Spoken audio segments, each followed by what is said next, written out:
Assalamualaikum warahmatullahi wabarakatuh.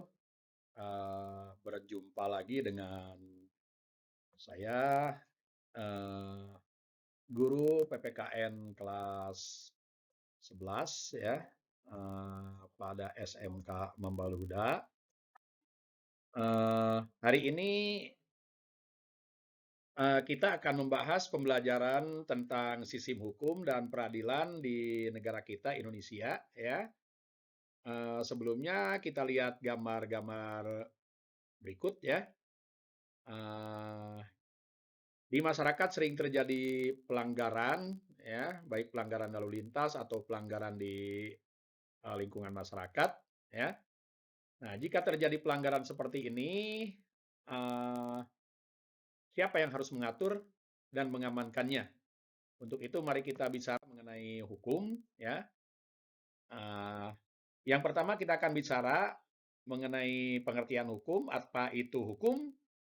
Ya, hukum adalah aturan yang bersifat memaksa untuk mengatur tingkah laku manusia dalam mencapai tujuan bermasyarakat, kemudian juga bersifat tegas dan memaksa seandainya jika terjadi pelanggaran maka akan diberikan sanksi yang sangat tegas ya dan berat untuk menjaga agar tidak terjadi lagi pelanggaran. Kemudian mengapa harus tercipta hukum? Di sini hukum berbicara mengenai ketertiban, ketentraman serta keamanan ya. Mohon maaf ya.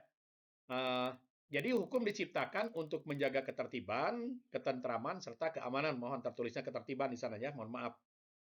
Uh, karena manusia itu kalau dibiarkan tidak ada yang mengatur, maka perilakunya akan seperti hewan, di mana saling cakar, ya, saling gigit, uh, yang ujung-ujungnya akan tercipta sebuah chaos di masyarakat atau ketidakteraturan.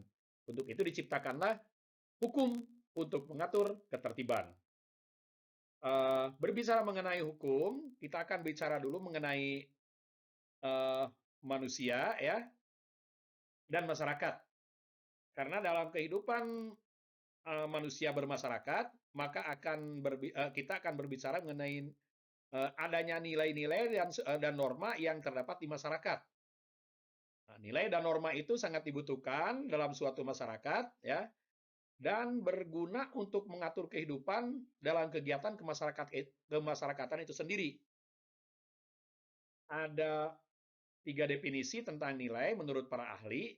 Yang pertama, nilai itu bisa diartikan sebagai sesuatu yang dianggap baik, ya, dianggap berharga, kemudian juga keindahan, ya, bisa juga diartikan sebagai angka kepandaian seseorang. Misalnya, seseorang yang pandai dalam suatu kelas ya akan mendapatkan nilai peringkat atau nilai ranking pertama. Kemudian dalam pelajaran juga apabila seseorang memahami atau kompeten dalam salah satu pelajaran, maka dia akan mendapatkan nilai 9 bahkan 10 ya, 90 bahkan 100. Kemudian kalau kita lihat di olahraga, orang atau kelompok yang mendapatkan apa kepandaiannya tertinggi, misalnya dalam sepak bola ya, maka dia akan diberikan nilai yang paling tinggi ya, juara pertama atau juara ke-1 ya, dan seterusnya dan seterusnya. Itu angka kepandaian atau keterampilan seseorang. Nilai juga bisa berhubungan dengan sebuah keadaan benda ya, misalnya emas ya dengan batu. Kalau kita membayangkan mengapa emas itu lebih tinggi derajatnya atau nilainya dari batu, karena memang emas itu sulit untuk mendapatkannya. Itu nilai.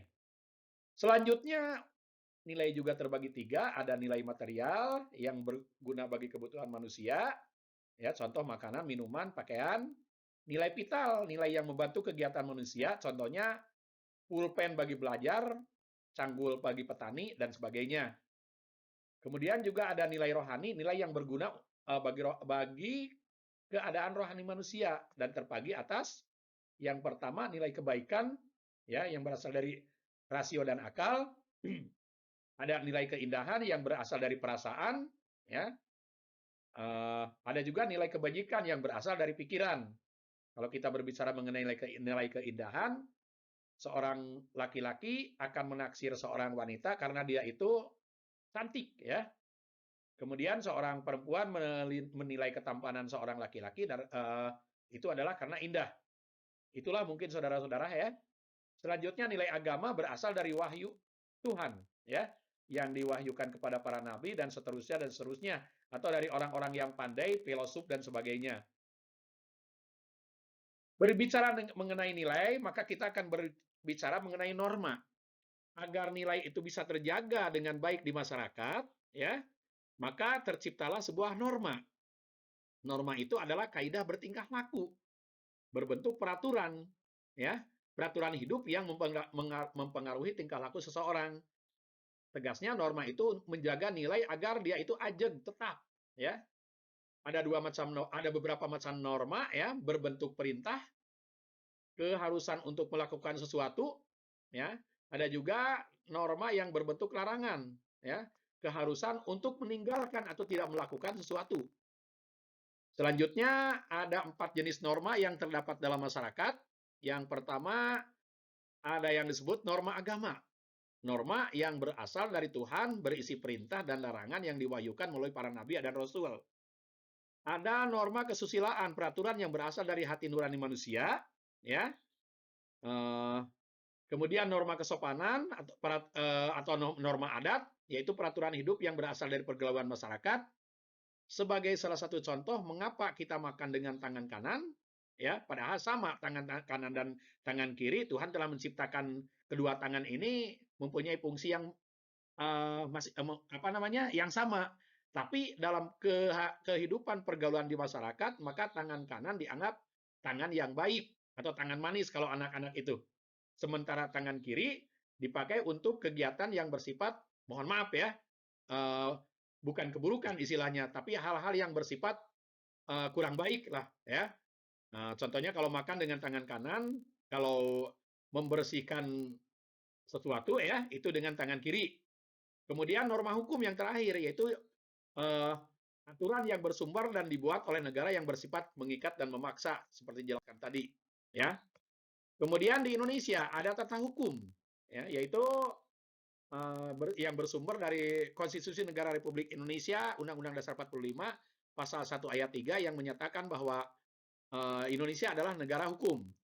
Maka agar hukum dapat dilaksanakan, dibuat aturan-aturan yang mengikat warga negaranya, ya, yang berbentuk ini dari Undang-Undang Dasar 45, ya, yang diciptakan oleh MPR, kemudian TAP MPR oleh MPR juga.